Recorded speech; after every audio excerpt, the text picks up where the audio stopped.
Jordan Poole. Okay, hold on. Okay, yeah. Welcome back, guys. This is Small Talk on Head-to-Head Fantasy Basketball. And today you'll be joined by two hosts today. My name is Alan. I'm Anson, and today we're going to be reacting.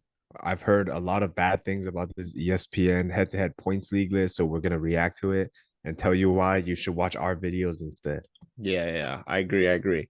So, we have the ESPN just dropped their 2024 projections, right? The thing that I want you guys to know first, this is they're based off total points. So it's not based off of average, right? So, you'll see some players on this list that, I kind of sneak peeked a little bit. Um, that was very questionable. I was like, whoa, why is this person above this person, right? But you guys will kind of get into it. But I just want to make that clear first that this is based off total. So this is based off of the total amount of points they'll score, their projections for the upcoming season. We'll start off the list right now with Nikola Jokic, right? So last year, what he did 41. This year they think he's gonna do 45. Oh my god. What do you think about that, Anson? 45 is definitely a lot. We haven't seen this much since, I don't know, maybe prime Harden, but Jokic, he's a player that could definitely get there. If there's someone that can get up to 45, it'll definitely be Jokic, just because in today's league, everyone gets hurt. This is what makes Jokic a standout number one. If you're picking number one, I think it's a no-brainer. He plays almost every game. Every single season, he'll give you close to 70 games. So 45, that's seven more games, keeping similar numbers. I think it's very doable. I agree. I agree. Right. Taking that massive jump is well, not even massive for Jokic is not even it's very easy for him to do that. All right. Moving on to Giannis. Right. Giannis last year he had kind of a slow year, in my opinion. Um, but their projection for him this year is 41-32, is basically what Jokic did last year. I could see it. I can see it. I think he's in that mentality that he wants to win a championship again. And get obviously getting bounced out the first round is definitely not a good look. And I think Giannis doesn't take that lightly. So I think this year he's gonna come out and really, really dominate this year. But yeah, that's kind of what I see for Giannis at the moment. No really crazy takes yet. Yeah, I definitely agree. Giannis should be here not because of what he did last year, because he didn't do that well last year. But if you just look at the past 3 or 4 years, besides last year, he did really, really good. He was always the number two guy, and he was number one a couple years back. So I think this is a pretty good spot for Giannis. Yeah. Moving on from Giannis, right? We got Luka Doncic. So Luka obviously playing alongside Kyrie. I don't think it's gonna affect them too much, but it will definitely take some numbers away from him. Last year he came out as probably number one for a little bit. I think he was like the number one and number two best player fantasy for the first like month or two. We just saw him dominate. We're like, holy, Luka is going crazy. This is MVP year, and then I think he got injured, and then we're like, oh no, this is not looking too good for him. Right. But yeah, Luka coming out for this season, I think he's gonna have a really, really good year as well. Like if you're able to get Luka at third, I feel like it's a very, very solid pick for Luka. The thing is, I do want you guys to remember he is a point guard. So if you do grab him, you don't want to grab too many point guards. I know there's gonna be a lot more point guards that show up, but you kind of have to say, hey, I already have Luka. I don't really need to be looking at point guards right now. I might be looking at power forward, small for other positions, basically. Yeah, it is worth noting that after the trade deadline, when he did get a chance to play with Kyrie, his average did drop from 57 to 52. I'm not sure if that's all of Kyrie's doing. It might just be had a really hot start, but regardless, even if he stays at that 53 average and with his durability, last year playing 66 games, he's young. I think he could definitely a worth pick at this third spot. Yep. Moving on from Luca. All right, we got Jason Tatum. Okay, so this one is the first questionable one, right? Because I think Tatum moving up a rank or two from last year, even though they added, Kristaps, is kind of questionable for me. Like I don't doubt his ability to play play that many games, right? But I do doubt that, that hey, him getting a move above, especially Joel Embiid, is questionable just because, like I said, there's another star there now, right? KP's not going to just take zero shots a night. I feel like he's gonna get his 12 to 15 shots in every night. So that takes away shots from everybody, including Tatum. So him, obviously being a young star coming up, I don't think it'll affect him too much, but still putting him at fourth is a little questionable, but this is total, so I do can see that hey, if he does, play 76 games this year, then yeah, I think he can definitely be up here.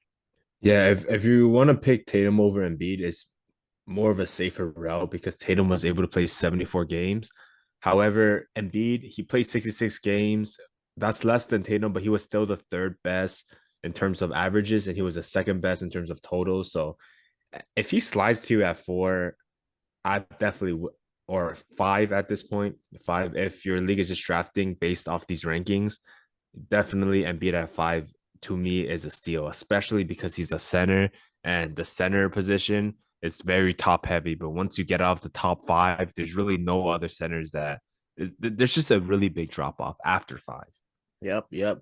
So this is the ESPN's top five, right? Nothing too crazy, and we'll move on to 6 to 10, I guess, for now.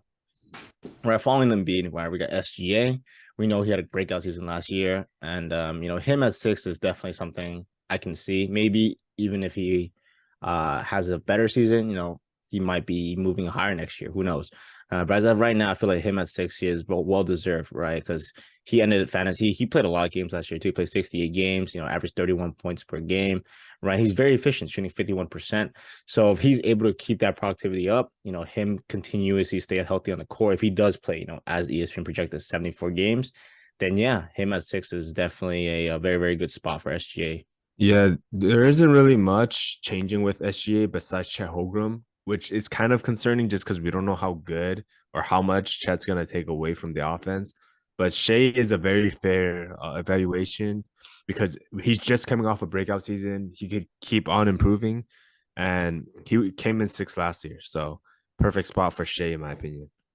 Yeah, I just want to bring up it's kind of crazy how Embiid also shot like 1 3-pointer per game and Shea also shot 1 3-pointer per game. Pretty crazy how he was able to do so much damage and just like like inside a 3-point line, which is kind of crazy in my opinion. But yeah, maybe this year he shoots a little bit more 3-pointers, bumps his rating a little higher. Moving on from SGA, right? We got Tyrese Halliburton, Mr. Double Double. Right. We see him, averaging, 20 and 10 last year. For some reason, I think he's going to average less this year, 18 or 19 and 9. Questionable. I don't think his role is in jeopardy of, losing out on assists or even points. Right. But Tyrese Halliburton, I feel it's a very, very good player because obviously he doesn't really turn the ball over too much, even though it says, he averages 3 assists per turnover, right? Which is really solid, right? I mean, last year he did 4 assists per turnover. Um, Overall, I feel like he's a great player. He can stay on the court healthy, and also he's also a young player that's progressing pretty well. So I want to see what he has in store for this year.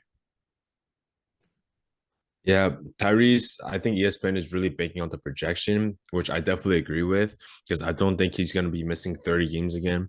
Uh, Besides last season, he was able to stay healthy when he was in Sacramento. And during that season, when he got traded, he also showed the ability to play 70 games.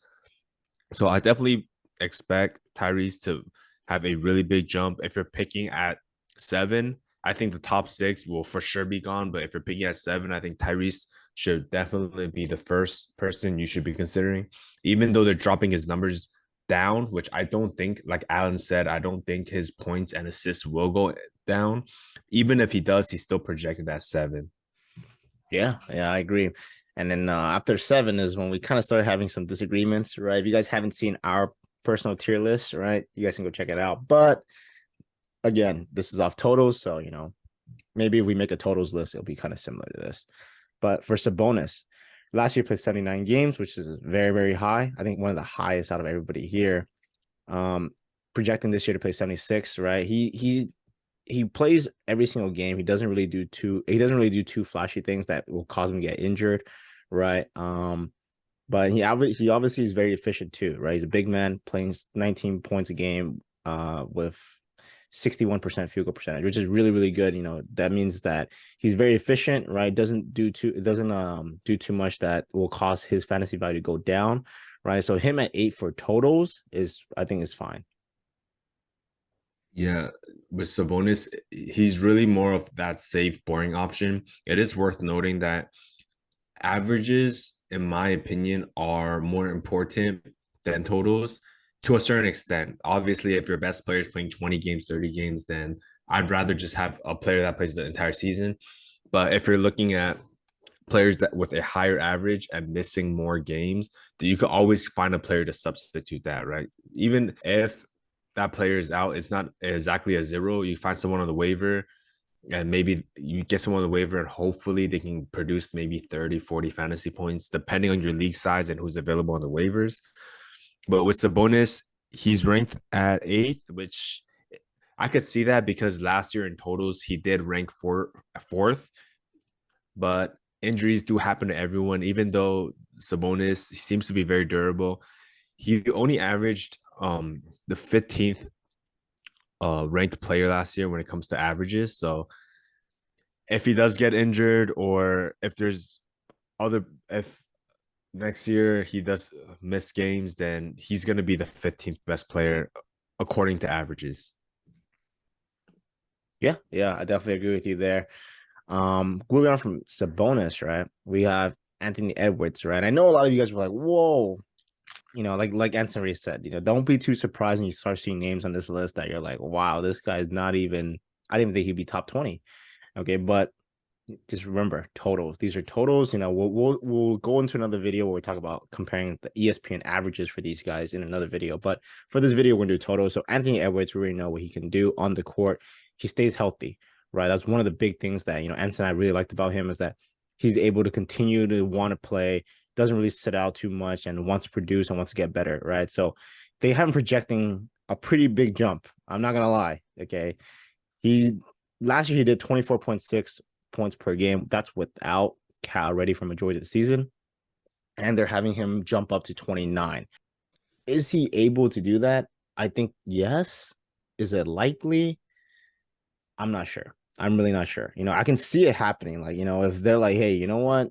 AE, start cooking, do your thing, we'll give you the ball in possession, right? And I also see that they're projecting his 3 points to go higher, which I can see happening too, because he is a young star progressing throughout the league.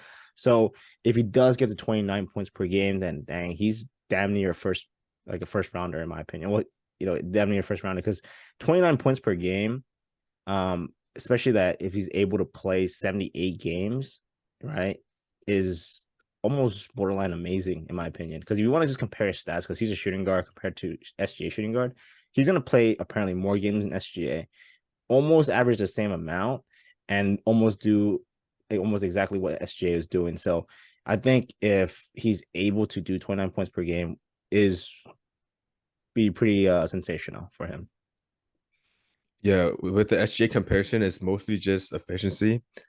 His efficiency isn't there with SGA, but Anthony Edwards, they're basically projecting him off potential. Obviously, last year he wouldn't be ranked this high if we're just looking at last year's number. But after seeing what he did with Team USA, and what he did towards the end of the season, the postseason, I think it's pretty fair to project him. It is a pretty big projection, but if he's able to meet these expectations, then yes, definitely could be a first round player. Um, Based off last year, he ranked 28th last year, only averaging 41.7 fantasy points per game. However, because he was able to stay on the court, he ranked in as the seventh best fantasy player.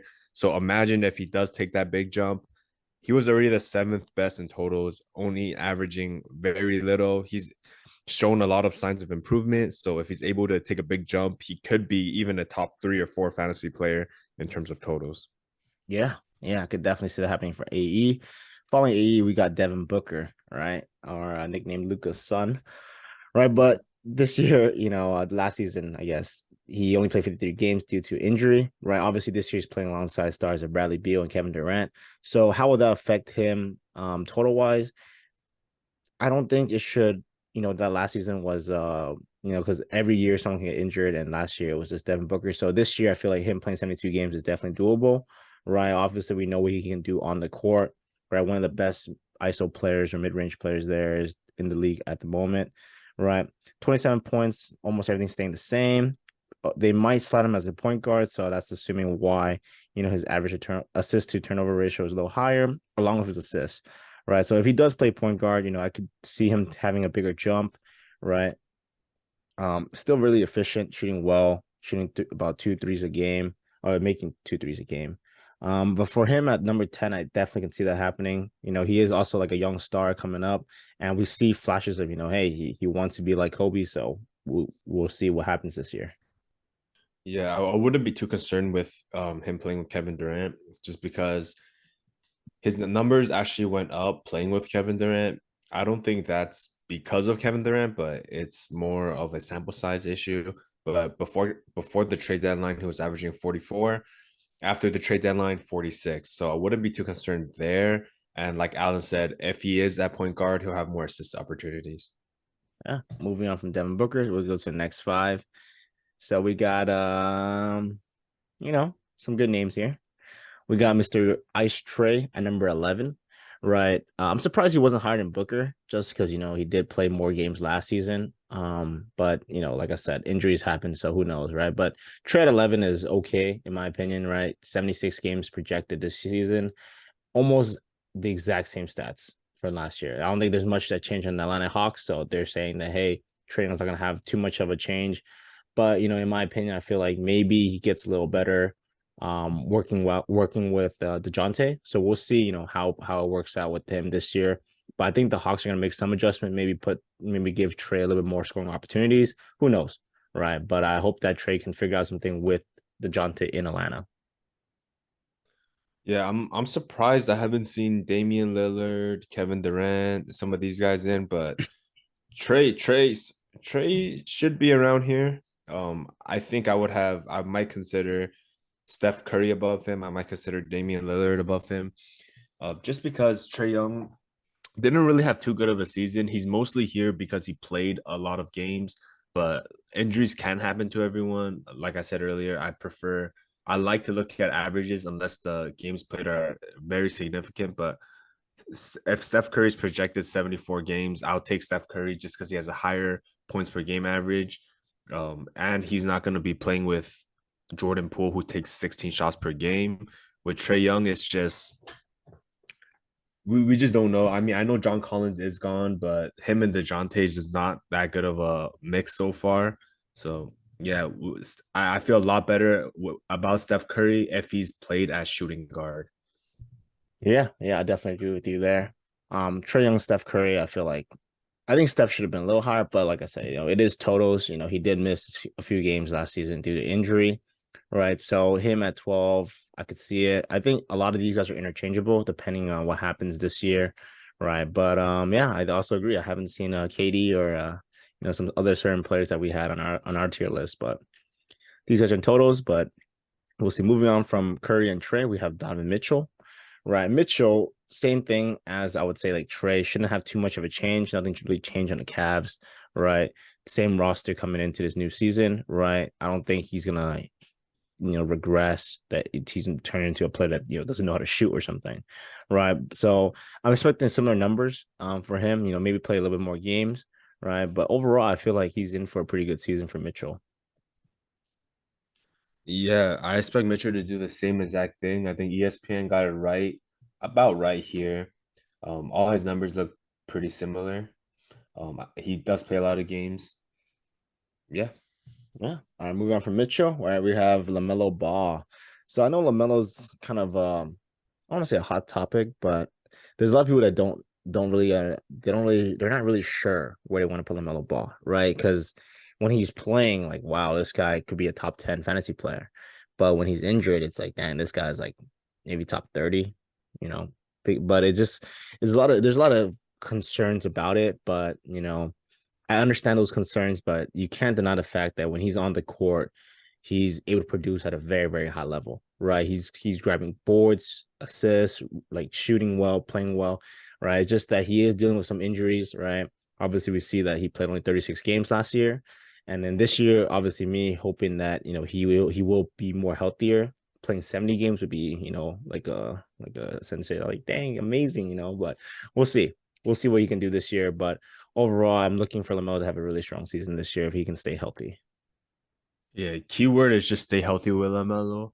Another factor of why he's being ranked this high is is not only because of his stats last year, but we're projecting him to improve because he is in that stage where he could take that second jump.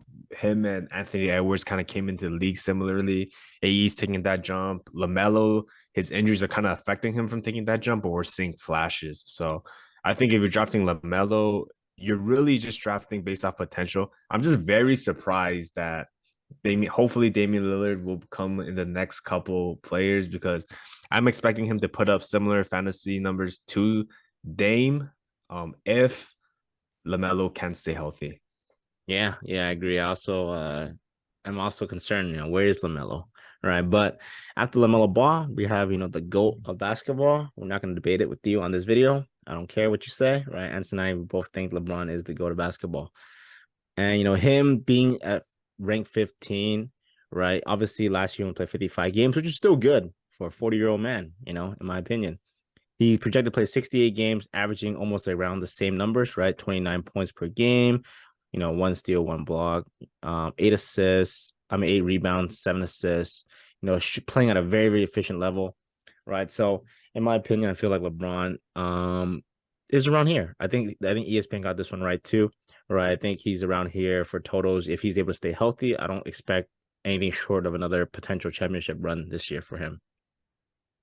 Yeah, it's really hard at this point to say that LeBron's gonna have this big drop off because I say it almost every year.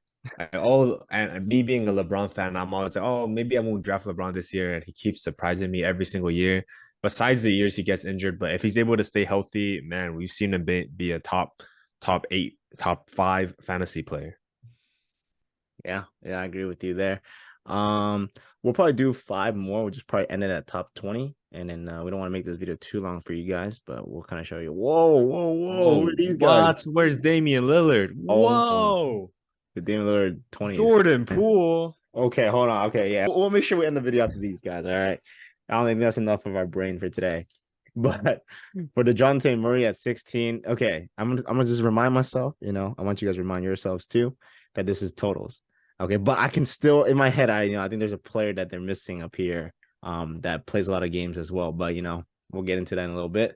The DeJounte Murray at 16 is I don't even want to use the word hot. I think this is like Who DeJounte Murray is, bro? Who is this? the DeJounte Murray is scorching, scorching hot take here at 16 as totals. I don't think he should be this high for totals, right? But hey, who knows, man? He might have a breakout year. But him averaging around the same numbers this year like he did last year doesn't really put him at 16, in my opinion. I've we've seen how he plays, and we still don't know if he works out well with Trey. But hey, maybe something happens this year. Maybe the Hawks figure something out and they put DeJounte Murray, you know, at six somehow gets him to 16. Maybe the guy who made this list is a Atlanta Hawks fan. I don't know, but I don't know. We'll see what happens what he does this year. Yeah, like we said, injuries do happen to everyone, so it's really hard just to bank on the fact that he's gonna play 76 games. I'm not saying he won't. I'm not like praying on his downfall or anything, but 76 games is very high. If you look at his averages, if he does miss any games, he's definitely not the 16th best player. He ranked in 35 per game last year, which is compared to 16, that's a big drop off. I would draft him anywhere from 25 to 35 just because he is a 35 ranked in terms of averages. I feel like there's a lot of players that are coming up that can make a jump above him. And on top of the fact that just because I would drop him down just a little, I would draft him a little bit earlier just because he's able to play 74 games, but that's not something you can always count on. Yeah, I agree with you there. After that, we have Lauri Markkanen, which is a very I want to say hot, but I'm gonna still use the word hot. I think it's a pretty hot take for Lauri Markkanen here, right? He's projected to play 74 games this season, right? And he's looking to have a bigger jump this year, averaging about 28 points, 8 rebounds, 2 assists, three pointers make. Hey, if he's able to get up here, man, I'll props to you, Lauri. But I like him as a player, but him at 17 to me is still kind of hot. I mean, obviously, this is total points. I hope he stays healthy. But I think there should be other players that are above him. How about that? I'm just leave it at that. Yeah, I'm not sure why Larry Markkinen is 17. Last year, in terms of averages, he was 33rd. Already made a huge jump. Amazing season. Can it improve? Sure, right? Why is he rated so high? I'm not sure. 33, maybe his totals, but in terms of totals, he actually drops to 40th. So I'm not sure where they get this 17 from. So if you think he'll make another improvement, which is, in my opinion, highly unlikely, maybe a slight improvement, but players that win MIP, they don't usually make a second huge jump. So 28 points, that's a little high for me. I think 27 max, especially with John Collins entering the lineup. I'm not expecting John Collins to all of a sudden be the number one option or take away a bunch of shots from everyone else, but that's another player that's gonna be playing the same exact position as Larry Markkinen. So maybe they could play together, but I highly doubt that Utah wants to bench Walker Kessler, especially after a Walker Kessler emerged towards the end of the season. We've seen him put up almost 40 fantasy points per game to end the season. So I'm sure they're going to want Walker Kessler there. They're going to somehow find a way to play both John Collins because they're trading for a $20 million contract. So I'm not sure, but after the trade deadline, Larry Markkinen's numbers did drop a little bit, which is kind of concerning because we're not sure if that's because Walker Kessler was starting to do really well. But maybe Lowry could play small forward. It'll just be a little bit weird, but Lowry Markkinen's numbers did drop to 41.9 last year. A slight drop after the trade deadline. Yeah, I definitely agree there. I don't know how they got him at 17. But yeah, let's go on to Brunson. All right. Jalen Brunson, like we said in our other videos where we talked about Jalen Brunson, he's one of our, I feel like he's one of our favorite players that are coming up right now, right? We didn't really know how he's going to play well or how he's going to play in the Knicks system, but he turned out to be a star there, right? So I don't expect anything short of a great season from him this year. Him at 18, like I said, man, I don't think these guys like 16, 17, 18 should be this high, but this is off totals, you know, even off totals, I still think it's a little high. But hey, who knows? ESPN might be onto something, and if they are, then small talk is incorrect for once. I don't know. ESPN has been dropping some hot takes lately. I'm looking at his stats right now. Stats are all around the same. So him taking a big jump, I don't know. I don't know. If his stats are all the same and you guys are putting him at 18, it doesn't really make sense to me, right? Like unless you're projecting him to do like 28 points per game and then maybe he can get to 18. But yeah, as of right now, I kind of want to see what he can do for the season. Yeah, with Jalen Brunson, I do expect higher stats, 24, because he did have a slower start, so maybe 26 if he keeps the same level of production. If he just doesn't have like a bad start to the season and anything like that, I expect 26 points per game just because he wasn't getting the Tom Thibodeau minutes in the very beginning of the season. I'm just not sure where they're getting, how are they projecting these games played? I'm really not 76 games, 74 games. I feel like a lot of these rankings are just based off how many games they're projected. Like LaMelo, they're projecting 70 games. I'm not really sure where they're getting these numbers from, but I feel like it's really, I'm not sure who wrote this list, but I think they're using these games projection just to kind of defend their biases towards these players. Yeah, I swear to God, man, I agree. I agree with you there, man. And so they have a hate towards Damian Lillard at 19 is crazy. Yeah, Because he's dropping five points even per if game. dude, think about it. He's playing 71, right? If you're projecting him 71, compare him to DeJounte. Okay, so he loses 5 games, but Damian Lillard averaged like 50 fantasy points last year. DeJounte averaged like 42.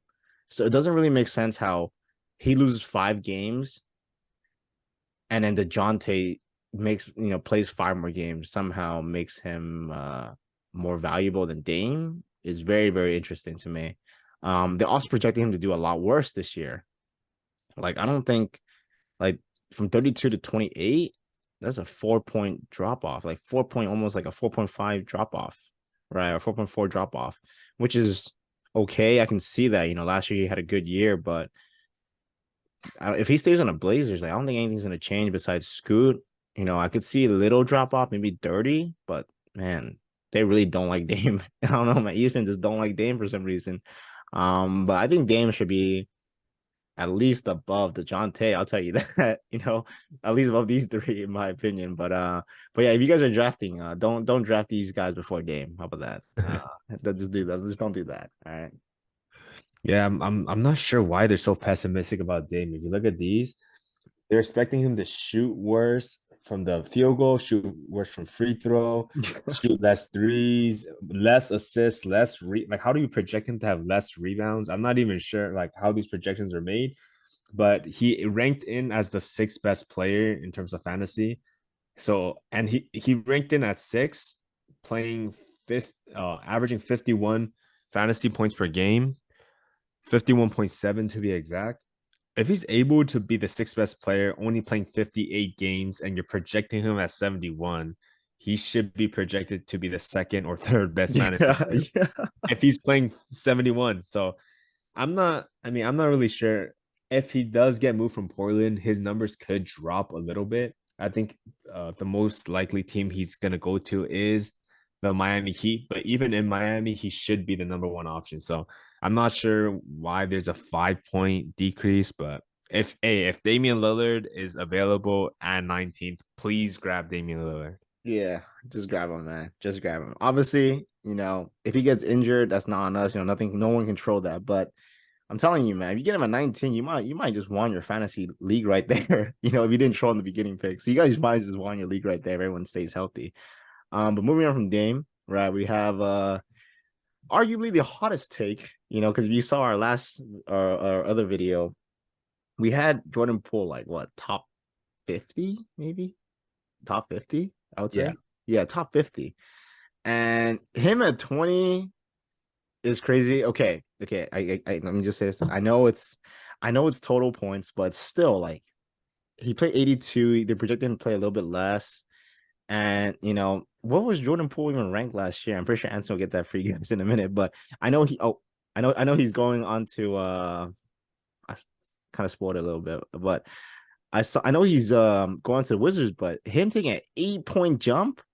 So you just grab Damian Lillard's 5 points and say, "Oh, hey, here, Jordan Poole, take 5 more points and three more." Like 28 is crazy. Okay, 28.6 is crazy. I was telling Anson the other day, like before even the list came out, I was like, I think Jordan Poole can average about 25, 26 points per game. And I see ESPN drop him to 28.6. Like, where are you getting these numbers from? Right? Even when he was playing without Curry, his numbers weren't 28. I think it was around like 24, 25 points per game without Curry. So him getting 28.6, playing alongside players like Kuzma, Tyus Jones. Right, obviously those two guys. Like, I know Tyus Jones is not really big of a shot taker, but he will have his buckets too. And then obviously Kuzma, but will probably compete with Jordan Poole to see who can put up more shots at the end of the night. So I don't know. I don't know if Jordan Poole at 20 is accurate, especially in the totals as well. Like, very, very hot in my opinion. But what do you think about this, Henson? Yeah, Jordan Poole, he was 98th last year in terms of averages, only averaging 30 fantasy points per game. That puts him at the very back end of 8-man teams and 12-man teams, cyclable, streamable on 12-man teams. So even if he does, I understand he's getting more opportunity in the Wizards. Like you said, he was averaging 25 to 26 without Steph.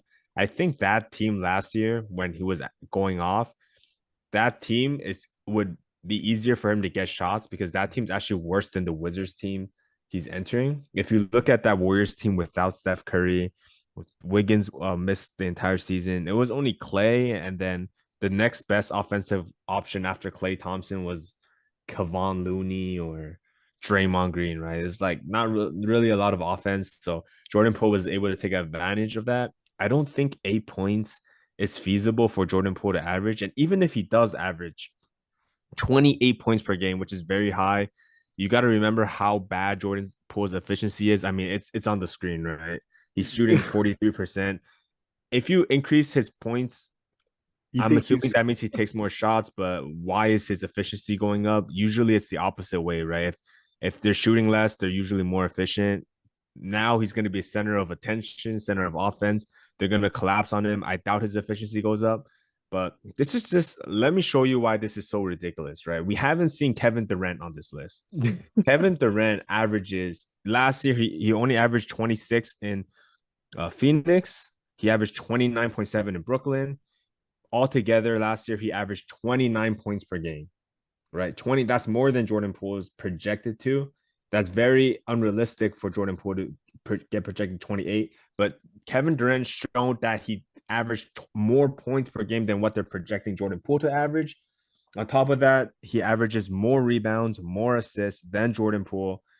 Way better efficiency. Jordan Poole, 40. I don't even think he's gonna jump in field goal, but even if he does, Kevin Durant shoots 57% from the field. 56 counting both his teams in Brooklyn and in Phoenix. So more blocks, more steals than Jordan Poole.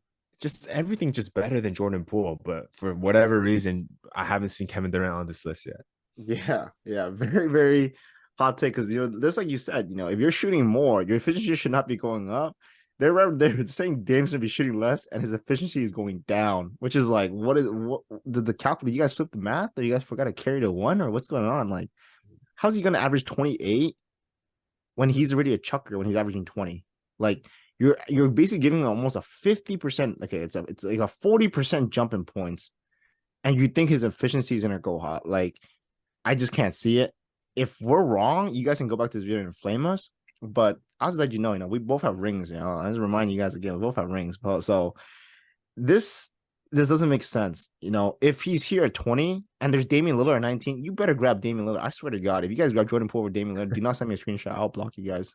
Oh God, like do not send me a screenshot where you grab Jordan Poole over Damian Lillard unless it's like I don't know. I don't even want to say for any other categories. I think Dame Lillard is better than Jordan Poole in every way, and I can't believe they put his name right next to Damian Lillard, which is crazy in my opinion. I want to point out one more thing is usually players with really high field goal, like for example, Mitchell Robinson, 70% from the field goal.